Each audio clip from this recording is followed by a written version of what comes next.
এক সন্ন্যাসীর উপর হামলার অভিযোগ ঘিরে চাঞ্চল্য ছড়ালো শিলিগুড়িতে।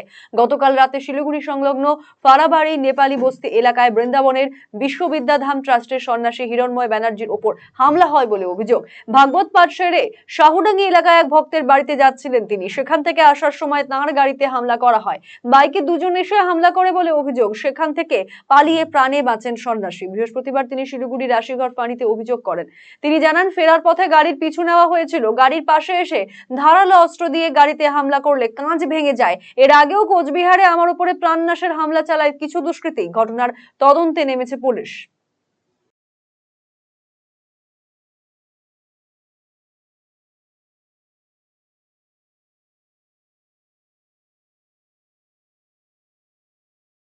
গতকাল ভাগবত পাঠ সেরে যখন আমি ওই শাহুডাঙ্গি এক ভক্তের গৃহে যাচ্ছিলাম, তো যখন জানলাম সে ঘরে নেই, তখন ওই কল্পতরু উৎসবের পাশ দিয়েই আমি আবার গাড়িটা ব্যাক করি। কিছু দূর আসার পর পেছনে একটা বাইক ছিল, অনেকক্ষণ ধরে দেখছি কিছুক্ষণ হর্নও দিচ্ছিল, তো আমরা স্বাভাবিক মেনে নিয়েছিলাম।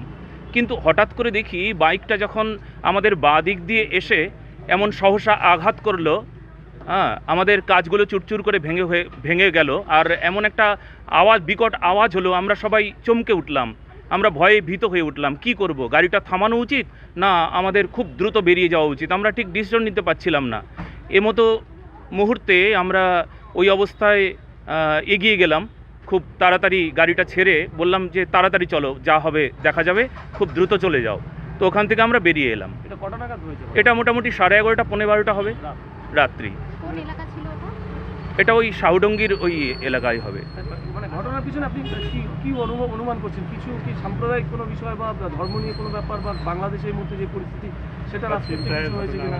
আসলে বাংলাদেশের পরিস্থিতিকে কেন্দ্র করে আমি তো সনাতনীদের জাগ্রত হতে বলি, সনাতনীরা জাগো। সেই সূত্রে এটা একটা ইস্যু। বারবার, আমি শুধু একবার নই, বারবার এমনভাবে হামলার শিকার হই।